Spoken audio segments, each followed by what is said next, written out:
मास्टरशी classes में आपका बहुत बहुत स्वागत है। मैं प्रिया आज आपके साथ स्टीफन क्रैशन की कंप्लीट थ्योरी लेकर आपके साथ आज डिस्कस करने वाली हूँ। ठीक है, पर इससे पहले अगर आपने ईवीएस के मैराथन क्लासेस और सीडीपी के मैराथन नहीं देखी हैं तो उसे देख लें।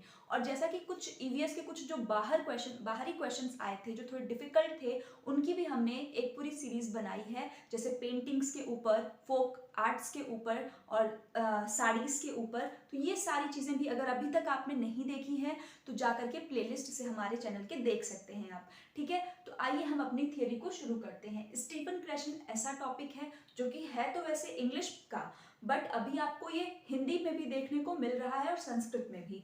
तो स्टीफन क्रैशन की थियोरी बहुत ही इजी थियोरी है, हम इसको बहुत ही अच्छे से समझेंगे ताकि दोबारा आपको इससे कोई भी कंफ्यूजन ना हो। और इससे रिलेटेड जितने भी आपके अभी तक पेपर में सवाल आए हैं उन सवालों के ऊपर भी हम डिस्कशन करने वाले हैं। तो वीडियो को लास्ट तक देखिए और इस थियोरी को अपने सही करिए। ठीक है, चलिए स्टीफन क्रैशन। तो जैसे ही ये नाम आपके दिमाग में आए आपको तुरंत याद होना चाहिए कि थियरी ऑफ जो आपका सेकेंड लैंग्वेज एक्विजिशन है, जिसे कि हम SLA के नाम से जानते हैं, सेकेंड लैंग्वेज एक्विजिशन। जी हाँ, अगर आपने जैसे कि आप पढ़े हैं तो आपको पता होगा कि हम लोग हमेशा जब एक्विजिशन की बात करते हैं, जिसको हिंदी में अर्जन कहते हैं, अगर हम अर्जन की बात करते हैं तो हम हमेशा किसको ध्यान में रखते हैं? तो हम हमेशा मदर टंग को ध्यान में रखते हैं कि जो हमारी पहली भाषा है, जिसको मातृभाषा कहते हैं, वो हम एक्वायर करते हैं। बल्कि उसके बाद जो सेकेंड लैंग्वेज या जिसको हम टारगेट लैंग्वेज भी कहते हैं, एम लैंग्वेज जो है, वो हमेशा हम क्या करते हैं? लर्न करते हैं, सीखते हैं। बट क्रैशन ने क्या कहा है? सेकेंड लैंग्वेज एक्विजिशन मतलब जो दूसरी भाषा है उसको एक्वायर कर सकते हैं आप, अर्जित कर सकते हैं। ऐसा किसका मानना था? क्रैशन का मानना था। ठीक है, स्टीफन क्रैशन का मानना था कि सेकेंड लैंग्वेज को भी हम एक्वायर कर सकते हैं। ओके, एक और क्वेश्चन आपका आता है सीटेट के पेपर में, दे देगा कि या तो आपसे उल्टा भी दे सकता है कि natural approach is associated with, तो आपको नाम देना है Krashen and Terrell are associated with Stephen Krashen. या तो फिर आपको ये दे देगा कि स्टीफन क्रैशन और टेरल जो है इन्होंने किस मेथड से संबंधित है, तो नेचुरल अप्रोच मेथड से ये क्या है? संबंधित है। एक क्वेश्चन ये भी आप ध्यान रखिए। ठीक है, अब हम आते हैं स्टीफन क्रैशन की थियरी पे। तो जो इन्होंने अपना जो दूसरी भाषा को अर्जित करने के लिए बताया है, तो इसमें इन्होंने 5 परिकल्पनाएं या आप कह सकते हैं 5 सिद्धांत दिए हैं। कितना दिया है? 5 आप कह सकते हैं ये इनके हाइपोथेसिस हैं। क्या है? हाइपोथेसिस है। हाइपोथेसिस क्या होता है?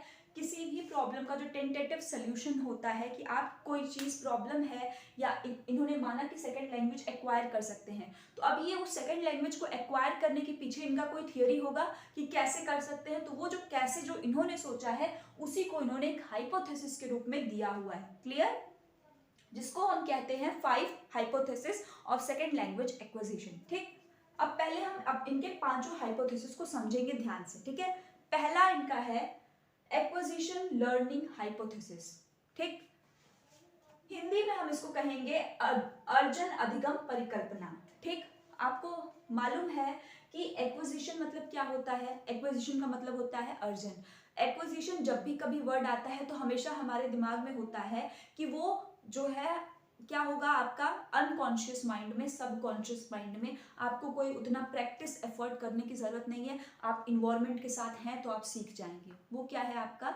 वो है आपका एक्विजिशन। जबकि लर्निंग की जब बात होती है तो लर्निंग हमेशा एफर्टफुल प्रैक्टिस के थ्रू हमें आती है, जब हम सीखते हैं, जब इन्वायरमेंट हमें उस हिसाब का माहौल दिया जाता है with the help of grammar, rules, ये सारी चीजें जब हम मिलाते हैं तब वहां पे लर्निंग होती है। तो इनका कहना है कि जो एक्विजिशन है और लर्निंग है, जो अर्जन है और जो अधिगम है, वो परिकल्पना, इनका कहना है कि अगर आपको दूसरी भाषा बच्चे की है, अगर आपको उसको भी बच्चे को क्या करना है? एक्वायर कराना है, एक्विजिट कराना है, अर्जित कराना है, तो आप बच्चे को फेवरेबल इन्वायरमेंट दीजिए, आप उसको फैमिलियर इन्वायरमेंट दीजिए, वैसा परिवेश दीजिए कि बच्चा जो है वैसे खुद ब खुद ही क्या करता है?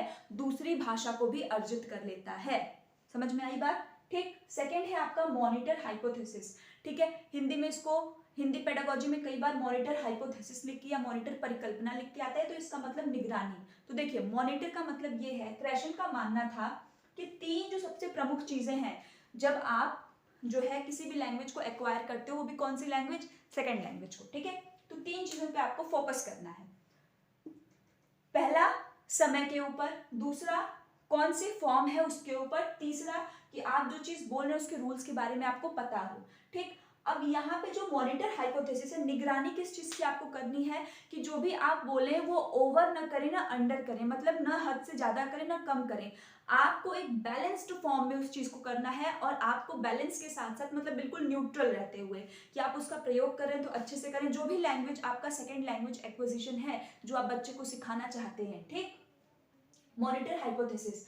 अब ये थर्ड है आपका इनपुट हाइपोथेसिस और क्वेश्चन यहीं से सबसे ज्यादा आता है। ठीक है, ध्यान से देखिए, हिंदी में इसको कहते हैं निवेश। ठीक, इनपुट का मतलब है कि जो चीज आप निवेश कर रहे हैं, इनपुट हाइपोथेसिस। अब यहाँ पे बच्चे ने क्या किया कि आप देख रहे हैं कि बच्चा उस चीज को प्रॉपर यूज कर रहा है कि नहीं कर रहा है, इन्वॉल्वमेंट भी आपने दे दिया। तो यहाँ पे क्या है ना, बच्चा जितना जानता है उसके स्तर से ठीक एक स्तर ऊंचा, इसको हम कॉम्प्रिहेंसिबल इनपुट की आपको दे देगा कि किसने ये कॉन्सेप्ट दिया है कॉम्प्रिहेंसिबल इनपुट का, तो स्टीफन क्रैशन ने दिया है। और ये +1 का क्या मतलब है कि बच्चे का जो स्तर है उसके स्तर से ठीक एक स्तर ऊपर। ठीक है, बच्चे का अगर स्तर यहाँ तक है तो आप बस उसको यहाँ तक की चीजें +1 आप एड ऑन करेंगे, ये नहीं कि +3, उसको इतना बता दें कि उसको आगे का आए ही ना। तो आपको ये चीज ध्यान देना है कि इनपुट में कॉम्प्रिहेंसिबल इनपुट की बच्चे के स्तर से सिर्फ एक पॉइंट आपको आगे बढ़ना है।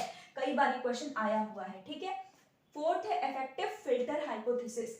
हिंदी है इनका प्रभावी निस्पंदन परिकल्पना, या फिर इसको भावात्मक भी कभी कभी लिख देता है।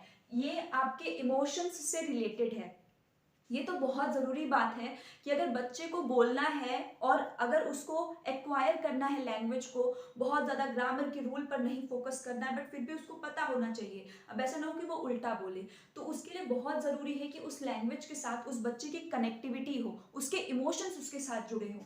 बट वो इमोशंस जो है उसके साथ जुड़े तो होने चाहिए, लेकिन बच्चा बहुत ज़्यादा नहीं जुड़ना चाहिए ना बहुत कम। मतलब कि वो जो एंग्जाइटी उसके अंदर है कि बहुत ज़्यादा उत्साहित होकर के, खुश होकर के वो गलत भी बोल सकता है या कम यूज करेगा तो फ्लुएंसी की कमी आएगी उसके अंदर। तो उसको न्यूट्रल रहना है, इमोशंस एंग्शियस नहीं होना है उसको, इस स्टेप में क्रैशन जी ने कहा है। ठीक है, लास्ट है इनका नेचुरल ऑर्डर हाइपोथेसिस कि प्राकृतिक आदेश या फिर नेचुरल जो स्वाभाविक जो वो है जो हम सीखते हैं कि LSRW के माध्यम से, कि लिसनिंग, स्पीकिंग, रीडिंग और राइटिंग। तो ये क्या है आपका कि जो स्किल्स हैं जिस हिसाब से वो बोल रहा है, बच्चा पहले सुनना सीखेगा, फिर धीरे धीरे उसमें बोलना सीखेगा, फिर उसके बाद वो क्या करेगा, पढ़ना सीखेगा और लास्ट में सबसे जाके सही से लिखना सीखेगा। तो ये भी क्रम है उसका। तो इसी क्रम में हम क्या करेंगे कि इनकी जो सेकेंड लैंग्वेज है बच्चा एक्वायर करेगा। तो अगर आपको ये थियरी समझ में आ रही हो तो ये इसका जिस्ट क्या निकलता है, सोचिए कि सेकेंड लैंग्वेज एक्वायर करना है। ठीक है, उसमें कुछ कुछ ऐसी चीजें हैं जो इन्होंने बताई हैं, जैसे कि पहला कि उन्होंने अधिगम में और अर्जन में अंतर बताया है कि भाई अधिगम आप ऐसे करते हैं, लेकिन अगर आप उस अधिगम में क्या करेंगे, बच्चे को इन्वॉल्वमेंट दे देंगे तब भी वो अर्जन का काम करेगा, बच्चे को उतना एफर्ट नहीं करना होगा। और लेकिन वो एफर्ट जब आप कर रहे हैं बच्चे को एक्वायर कराने के लिए, तो प्रॉपर निगरानी भी रखनी है कि रूल्स प्रॉपर सही से यूज कर रहा है, बहुत ज्यादा तो नहीं कर रहा है, कम तो नहीं कर रहा है।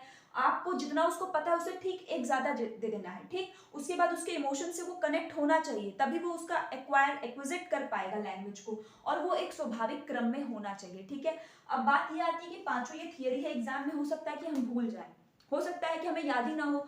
वैसे ये स्टेप्स कभी कभी तीसरे को पांचवें में भी कर देता है, लेकिन हमको याद करने के लिए चाहिए। इसके लिए आप एक ट्रिक याद रखिए जिससे आप कभी भी नहीं भूलेंगे, जो इनके पांचों हाइपोथेसिस। पहला क्या है, एक्विजिशन लर्निंग। एक्विजिशन लर्निंग ए हम लिख देते हैं। Monitor hypothesis, monitor hypothesis. अब आप चौथा और पांचवा देखिए, इफेक्टिव फिल्टर, ठीक, एंड नेचुरल ऑर्डर हाइपोथेसिस। क्या है, एम और एन, बीच में हमने इनके क्या कर दिया, आई। आई क्या है, इनपुट। और मानिए तो आई आपका जो है दोनों को जोड़ रहा है, और सबसे प्रमुख जिससे क्वेश्चन आता है वो आई ही है। कॉम्प्रिहेंसिबल इनपुट याद रखिए, +1 स्तर का हम देते हैं। तो एम एन और बीच में आई, एम एन आई। ठीक, क्या है आपका, आप 2-3 बार करेंगे, एम एन आई, हो गया। अब आप इसको 3 से 4 बार बोलेंगे, आपको याद हो जाएगा। एक्विजिशन लर्निंग, साथ में बोलते रहिए, एक्विजिशन लर्निंग हाइपोथेसिस, चूंकि परिकल्पनाएं हैं, सिद्धांत दिए तो वही होगा। तो एक्विजिशन लर्निंग हो गया, ये आपका हो गया मॉनिटर। देखेंगे बच्चे को, I stand for input, A stand for affective, emotions के साथ कनेक्ट रहेगा, and N stand for natural order में आपका रहना चाहिए। आई होप कि आपको समझ में आ रहा हो। ये पांचों को आप याद करने का सबसे सही तरीका है, एम लिखिए, एन आई बीच में, एम एन आई, ठीक है। तो आई होप कि स्टीफन क्रैशन थ्योरी से रिलेटेड जो क्वेश्चन मैंने डिस्कस करे वो आपको आ गए हैं, और इससे रिलेटेड और भी जो प्रोबेबल क्वेश्चंस बनेंगे उनको आप कर लेंगे। तो अगर आप हमारे चैनल पे पहली बार देख रहे हैं तो वीडियो को लाइक कर दें और चैनल को सब्सक्राइब भी कर दें, और उसके बगल में बेल आइकन होगा उसको जरूर से जरूर प्रेस कर दें, ठीक है। और ये वीडियो अगर आपको अच्छा लगे तो इसको अधिक से अधिक लोगों तक शेयर करें। Thank you.